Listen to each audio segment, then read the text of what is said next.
যে ঠেলাগাড়ি চালায় সে কেন হার্টের ব্লক বা এই ধরনের প্রবলেমগুলো নিয়ে খুব বেশি টেনশন করে না? একজন রিক্সাওয়ালা কেন হার্টের ব্লক নিয়ে খুব বেশি চিন্তা করে না? এজন্য খাবারের মেসেজটা আপনার কাছে খুব সহজে পৌঁছায়। আরেক ভাই আলম জাহিদ তিনি বলেছেন যে তাহলে হার্ট ব্লক হতে মুক্তি মিলবে কিভাবে, তা বললে আরও ভালো হতো স্যার। না, আমাকে স্যার বলার দরকার নেই, আমাকে ভাই বলেন, গাজী ভাই বলেন বা মাঝার ভাই বলেন, ইটস ওকে। তো বিষয় হচ্ছে যে হার্টের ব্লক এটা একটা বিরাট ব্যাপার। এটা থেকে তো আসলে মুক্ত হতে সবাই চাই। আমরা চাই আমাদের হার্টের যেন কখনোই কোনো রকম ব্লক না হয়। তো ব্লক যদি একবার হয়ে যায় সেটাকে রিভার্স করার উপায় কি?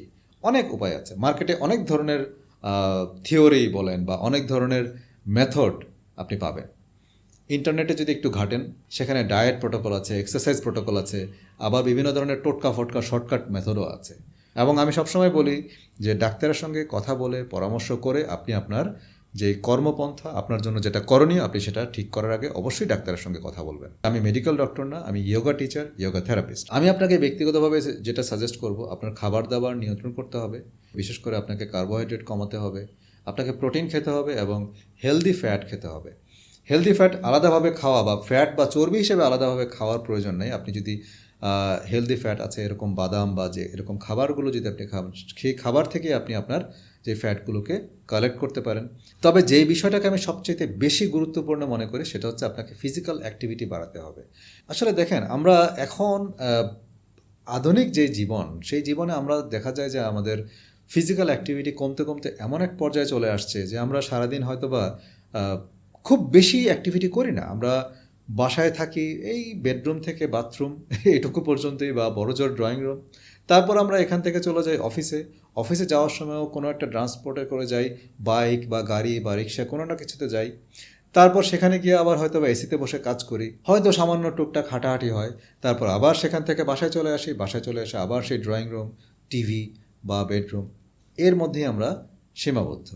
তো এর মাঝখানে আমাদের কোনো প্ল্যান্ড অ্যাক্টিভিটি থাকে না বেশিরভাগ ক্ষেত্রেই, যার ফলে দেখা যায় যে আমাদের শরীরে যে খাবারগুলো আমরা খাচ্ছি সেগুলো জমতে থাকে অ্যাজ এ ফ্যাট এবং বিভিন্ন ধরনের কমপ্লিকেশনস তৈরি করে। তো এটাকে আপনি তো হুট করে চাইলেই আপনার এই যে রুটিন, ডেইলি রুটিন, আপনার বাসা অফিস, অফিস বাসা, এই রুটিন তো আপনি চেঞ্জ করে ফেলতে পারবেন না। আপনি কি চাইলেই পারবেন যে দিনে 2 ঘন্টা সময় নিয়ে এই অফিস টাইমে আপনি 2 ঘন্টা সময় নিয়ে কি এক্সারসাইজ করতে পারবেন? বা আপনি যেই কাজগুলো করলে, যেই ফিজিক্যাল অ্যাক্টিভিটিসটা করলে আপনার শরীরে এই ক্যালোরিগুলো জমবে না, সেই কাজ কি আপনি করতে পারছেন 2-3 ঘন্টা সময় নিয়ে? করতে পারছেন না। একজন রিক্সাওয়ালা কেন হার্টের ব্লক নিয়ে খুব বেশি চিন্তা করে না? বাবুবাজারের একজন কুলি বা একজন যে ঠেলাগাড়ি চালায় সে কেন হার্টের ব্লক বা এই ধরনের প্রবলেমগুলো নিয়ে খুব বেশি টেনশন করে না? সে জানে না, সেই জন্যে? এটা একটা কারণ হতে পারে যে সে জানে না। কিন্তু আপনি চিন্তা করে দেখেন যে তাদের এই হার্টের ব্লক বা এগুলো নিয়ে তারা কতটা দুশ্চিন্তা করে বা তাদের লাইফে এগুলো কতটা বেশি প্রবলেম ক্রিয়েট করে। আর আমাদের লাইফে যারা আমরা ডেস্ক জব করি বা আধুনিক জীবনযাপন করি, তাদের লাইফে এটা কতটা কমপ্লিকেশনস তৈরি করে। এই পার্থক্যটা দেখলে আপনি বুঝতে পারবেন যে আসলে আমাদের প্রবলেমটা কোথায়। আমরা খাবার দাবার নিয়ে খুব বেশি চিন্তা করি যে আমরা কী খাচ্ছি, এটা খাবো না সেটা খাবো।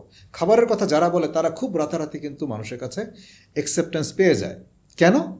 কারণ তারা আপনার পছন্দের একটা জিনিসকেই সাজেস্ট করছে। আপনি খেতে ভালোবাসেন, আপনি খেতে পছন্দ করেন, এই জন্য খাবারের মেসেজটা আপনার কাছে খুব সহজে পৌঁছায় এবং আপনি তখন বেশি বেশি সেই জিনিসগুলো দেখেন যে এই সমস্যা থেকে বের হতে গেলে কী খাওয়া যায়।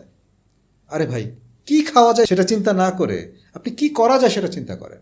আপনি কী কাজ করবেন? আপনি এই খাবারের পিছনে ছুটতে ছুটতে এটাকে আরেকটা স্ট্রেস বানিয়ে ফেলছেন। সেই স্ট্রেস থেকে বেরোবেন কিভাবে? তো যেটা করতে হবে, সপ্তাহে 3 দিন 1 ঘন্টা করে, অথবা যদি প্রতিদিন করেন আধা ঘন্টা করে আপনাকে ইয়োগা করতে হবে বা ইয়োগা করেন, এটা হচ্ছে আমার স্ট্রং রিকমেন্ডেশন। এবং প্রতিদিন 10 থেকে 15 মিনিট করে প্রাণায়াম করেন। যদি আপনার জানা না থাকে যে ইয়োগা কীভাবে করতে হয়, তাহলে আমাদের ইউটিউব চ্যানেলে আপনি ইয়োগার প্রচুর ভিডিও পাবেন, সেগুলো দেখে ফ্রি প্র্যাকটিস করতে পারেন। আর যদি আমাদের সঙ্গে গ্রুপ সেশনে জয়েন করতে চান তাহলে জয়েন করার জন্য আমাদেরকে ইনবক্স করতে পারেন বা হোয়াটসঅ্যাপে মেসেজ দিতে পারেন।